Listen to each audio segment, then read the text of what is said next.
they had to have finished grade 9. And anyway, they came and,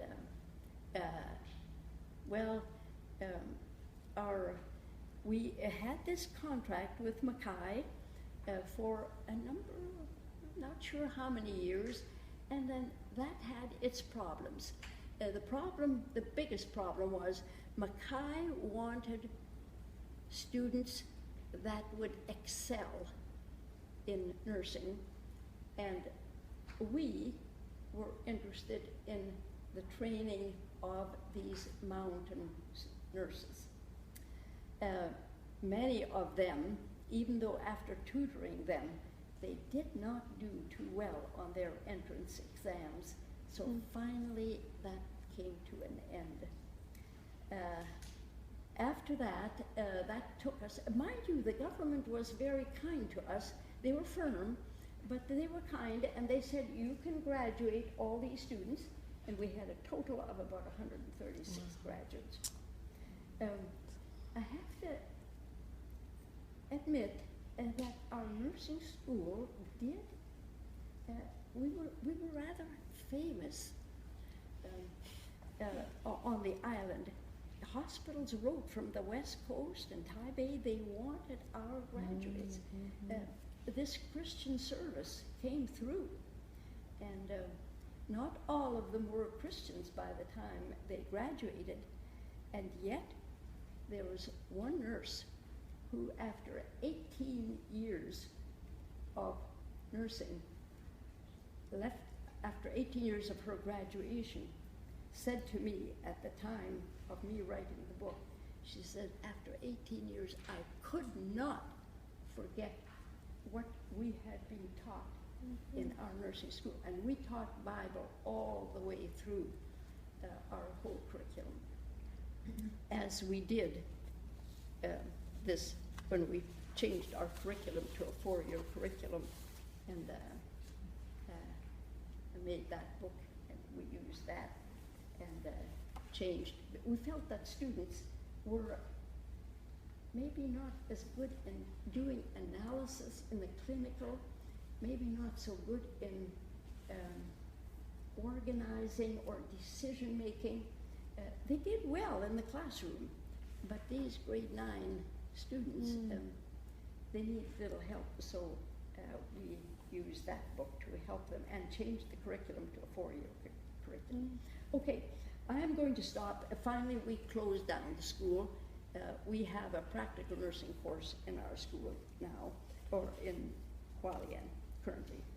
Just a few reflections. It's a high time I close. Maybe the first one is, and this I would call a priority, of those 136 students that transformed lives amongst them. Many came from these 7 major mountain tribes. Some said there were 11. Depends who you're listening to, I guess. But we needed some from every mountain tribe to translate. When we had a patient from the Amish group, we needed an Amish translator. When we had somebody that could only speak Taroko, we needed somebody to translate. So we chose these students from each tribe, always 2 or 3 in each class. Anyway, and the transformed lives impressed me personally, of what these students, I will not forget this one father, and need I remind you that 50-some years ago, the Aboriginal girl was not very highly favored. The boy was important.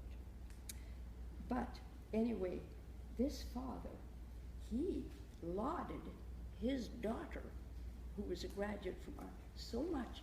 He said, you can't find a better person. She is supplying financially for my 3 sons, and they are all getting an education. He was so impressed with this student. And there were others that lauded what these nurses had learned.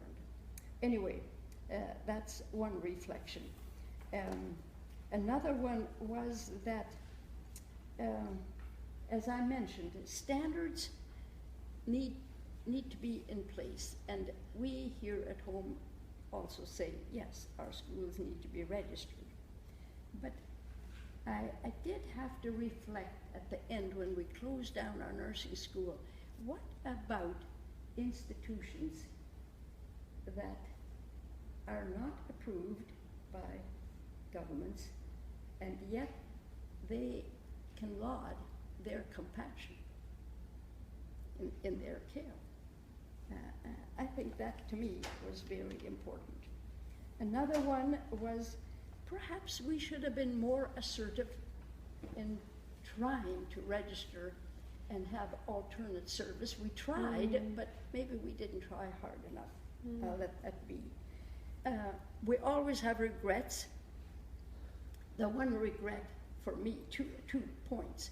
One was the regret that I didn't do more with cross-cultural nursing. We could have done so much, and we didn't. We did, you know, if this person liked rice instead of potatoes, yes, we'd give them rice or potatoes, but we could have done so much more, and we didn't. Another one was research.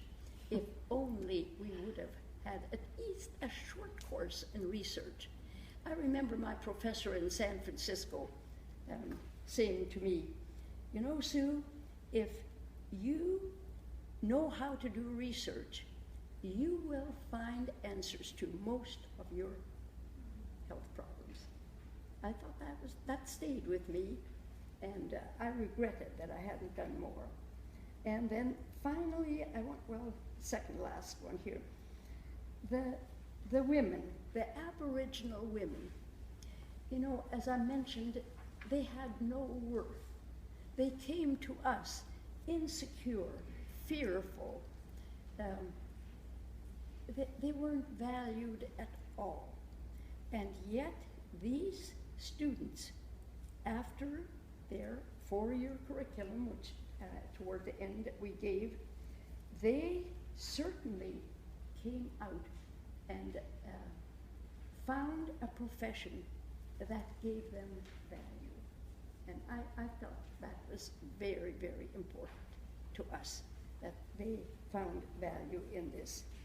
And then my final comment, I want to take you back all the way back to the Old Testament, the stories of Genesis of Abraham and Sarah.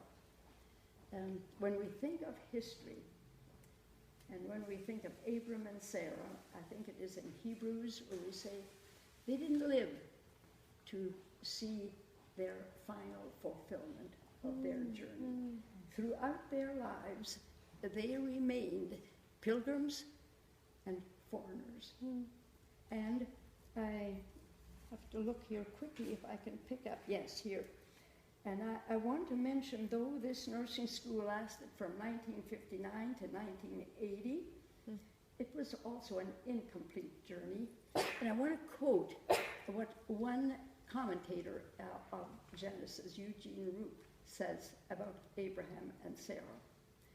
For those who expect all to be realized in their generation is a reminder that we cannot demand of the present all that the future promises.